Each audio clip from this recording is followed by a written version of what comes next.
கல்யாண ஸ்டைல்ல ஒரு சாம்பார் வைக்கிறோம். சுடுதண்ணி வச்சுக்கிறோம். ரீஃபண்ட் ஆயில் அதை பருப்பு நல்லா வெந்து கொடுக்கும். மேலே அது சுற்றி நுர வரும். அப்படியே அள்ளி அதை வெளியே போட்டோம். குடிச்சது ஒரு 3/4 கிலோ போட்டுக்கலாம்.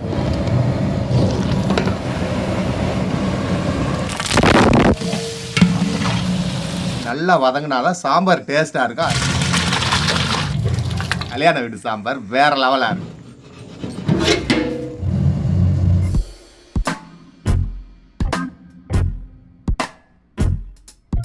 ஹலோ மாஸ்டர், இப்போ நம்ம வந்து கல்யாண ஸ்டைலில் ஒரு சாம்பார் வைக்கிறோம். ஒரு 80 பேர்த்துக்கு எப்படி வைக்கலான்னு பார்ப்போம் வாங்க. பருப்பு வைக்க ஒரு 10 லிட்டர் தண்ணி, ஒரு 8 to 10 லிட்டர் தண்ணி சுடுதண்ணி வச்சுக்கிடுவோம்.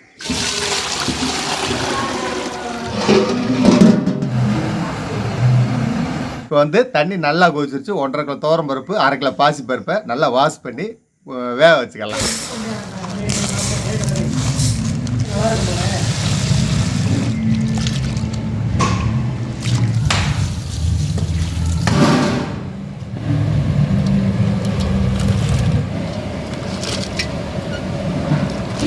அந்த பருப்பு கூடயே ஒரு 50 மில்லி ரீஃபண்ட் ஆயில், அதாவது பருப்பு நல்லா வெந்து கொடுக்கும். அதனால் ஒரு 50 மில்லி ரீஃபண்ட் ஆயில் ஊற்றுவோம்.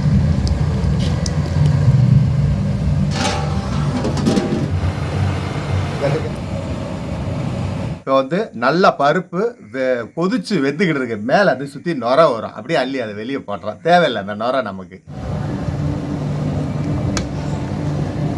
பருப்பு அரை வேக்காடு ஆயிடுச்சு. நம்ம வெங்காயம், சின்ன வெங்காயம் உரிச்சது ஒரு 3/4 கிலோ போட்டுக்கலாம். ஒரு 3/4 கிலோலேருந்து 1 கிலோ வரையும் போடலாம், ஒன்றும் தப்பு இல்லை. நம்ம ஒரு 3/4 கிலோ வச்சுருக்கோம். இந்த பருப்போட வெந்துடும். வெங்காயம் அவ்வளோ அருமையாக இருக்குங்க சின்ன வெங்காயம். நம்ம பருப்பு நல்லா உடஞ்சி 2 வரட்டும் கத்திரிக்காய் ஆட் பண்ணிக்கலாம். ஒரு 1.5 கிலோ கத்திரிக்காய் வச்சுருக்கோம், ஆட் பண்ணிக்கலாம். சின்ன வெங்காயம் போட்டு ஒரு 5 நிமிஷம் ஆயிடுச்சு. இப்போ வந்து ஒரு 1.5 கிலோ கத்திரிக்காயை போட்டு கொஞ்சோண்டு மஞ்சத்தூள், 10 பச்சை மிளகா போட்டு நல்லா வேக வைப்போம். மையா கத்திரிக்காவை வாங்க.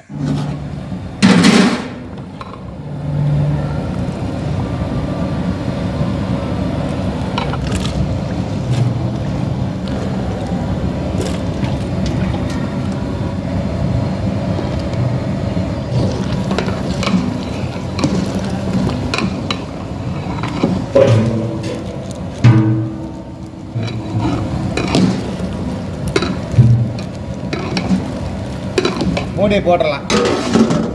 அடுப்பை ஹையில் வச்சுருக்கோம். ஏன்னா கத்திரிக்காய் போட்டிருக்கனால ஏன்னா கண்ணி போயிடும். அதனால் ஹையில் வச்சுருக்கோம். போடட்டும்.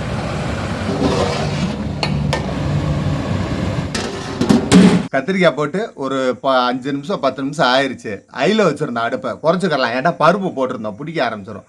குறைச்சி சிம்மில் கொஞ்சம் வச்சுக்கிறோம் லைட்டாக. வேகட்டும்.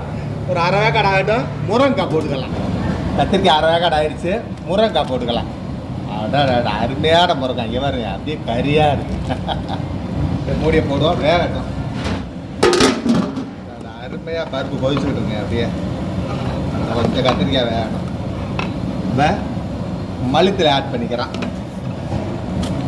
மல்லித்தலை ஒரு 100 கிராம் இருக்குங்க. மல்லித்தலை ஆட் பண்ணிக்கிறோம். அப்படியே கொதிச்சு விட்டு வேகட்டும். அப்படியே மாங்காய் போடுவோம் அடுத்து.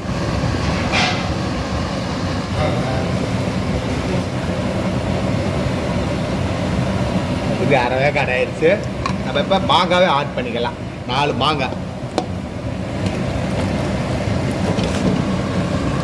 முருங்கைக்காய் உடஞ்சிருச்சு. அந்த கொஞ்ச நேரம் மாங்காய் உடஞ்சிருச்சு. அப்படியே இறக்கி வச்சு தாளிப்பை போடுவோம். ஒரு 5 நிமிஷம் போடட்டும். அப்படியே கொதிச்சு நல்லா வேகட்டும். இறக்குன விட்டு தாளிப்பை போட்டுடலாம். சரிங்களா? அதோட ஒரு 70 பேர்த்துக்கு சூப்பராக வச்சாச்சுங்க. 70 பேர் கூட சாப்பிட்லாம். 25% பருப்பு கத்திரிக்காயெலாம் வெந்துருச்சு. இப்போ தான் உப்பு போடணும். உப்பு தேவையான அளவு ஒரு 70 கிராம் 80 கிராம் வரும் போட்டிருக்கோம். அடுத்து தாளிப்பு போட்டுக்கலாம். உப்பு எல்லாமே வெந்துருச்சு. இப்போயே உப்பு போடவும் டேஸ்ட் வந்துருச்சு. புளி மாங்காய் போடுவோம். அடுப்பு ஆஃப் பண்ணிக்கலாம். தாளிப்பை போடுவோம். பருப்பு கத்திரிக்காய் முருங்கைக்காய் மாங்காய் எல்லாம் நல்லா வெந்துருச்சு. நம்ம இறக்கி வச்சாச்சு. இப்போ தாளிப்பு உண்டான செலவை பார்ப்போம். வரமிளகா ஒரு 10 மிளகா, கருவேப்பிலை ஒரு கைப்பிடி, பெருங்காயத்தூள் தேவைக்கு, சாம்பார் பொடி 100 கிராமு, சீரகம் ஒரு 10 கிராம், கடுகு உளுந்து தாளிப்புக்கு ஒரு கைப்பிடி, மஞ்சத்தூள் தேவைக்கு, உப்பு தேவைக்கு, தக்காளி 1 கிலோ, புளி தேவைக்கு ஊற்றிட்டு வச்சிடலாம். பல்லாரி அரை கிலோ பற்ற வச்சாச்சு. சட்டியை வச்சுக்கலாம் சாம்பாருக்கு. ரீஃபைண்ட் ஒரு 1/2 லிட்ரு. வரமிளகா, கருவேப்பிலை,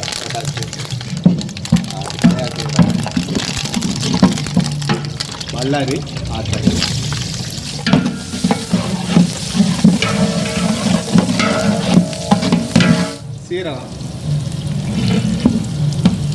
சீரகம் நல்லா பொரிஞ்சு வாசமான வருது பாருங்க. அப்படியே தக்காளி ஆட் பண்ணிக்கலாம்.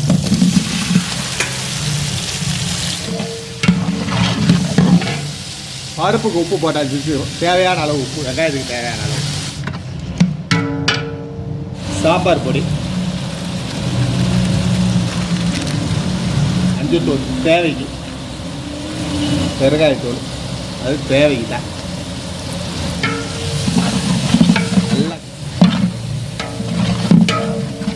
இப்போ தக்காளி ஆட் பண்ணோம். தக்காளி நல்லா வதங்கினாதான் சாம்பார் டேஸ்ட்டாக இருக்கும். அதனால் ஒரு ஜக் தண்ணியை ஊற்றி நல்லா மைமையாக தக்காளியை வேக வச்சுக்கிறோம். தக்காளி வெந்து எண்ணெய் தெரிஞ்சு வரும். அப்படியே பருப்பு, கத்திரிக்காய், முருங்காய் எல்லாம் ஆட் பண்ணிக்கலாம்.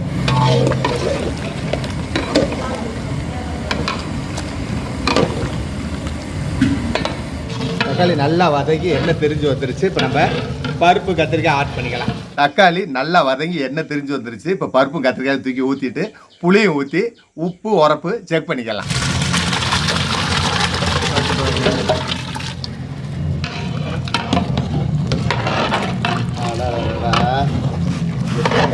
அருமையாக இருக்குது. புளியை ஊற்றலாம். புளிப்பை பார்த்துட்டு, ஏன்னா தக்காளி நிறையா போட்டிருக்கோம் சரிங்களா. 1 கிலோ சொன்னால் 1,4 கிலோ மேலே தக்காளி இருந்துச்சு. பார்த்துட்டு நம்ம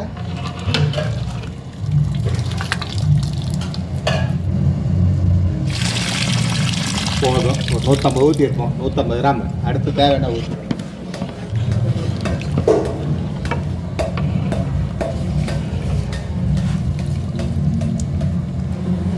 பெருங்காயத்தூள், கொஞ்சம் பத்தலை போட்டுக்கிறோம். வாசம் மணத்துக்கு மல்லித்தலை.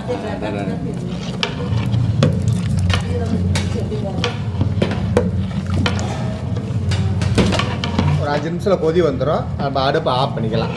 உப்பு உரப்பு செக் பண்ணிவிட்டு ஆஃப் பண்ணிக்கலாம்.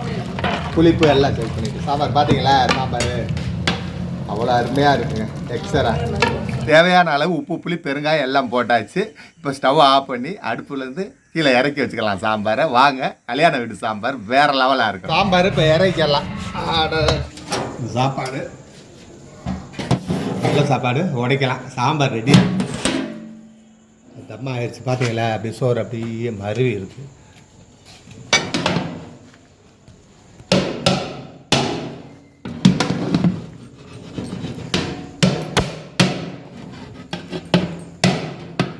சாப்பாடு அருமையாக இருக்குது. பாருங்க, அப்படியே கேஸில் வச்சது அப்படியே சர்வ் பண்ண வேண்டியதுதான்.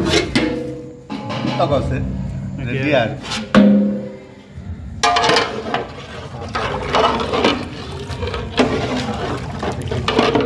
சாம்பார் தான் வெள்ளை சாப்பாடு. சாம்பார் வேறு லெவலில் ரெடி ஆயிடுச்சு. ஒரு 70 to 80 பேர் சாப்பிட்லாங்க. அருமையாக செஞ்சாச்சு. ஒரு 4 பேர்த்துக்கு வேணும்னாலும் உங்கள் அளவு டிஸ்கஷனில் தரோம். செஞ்சு பாருங்கள். நெக்ஸ்ட் வீடியோவில் சந்திப்போம். நன்றி.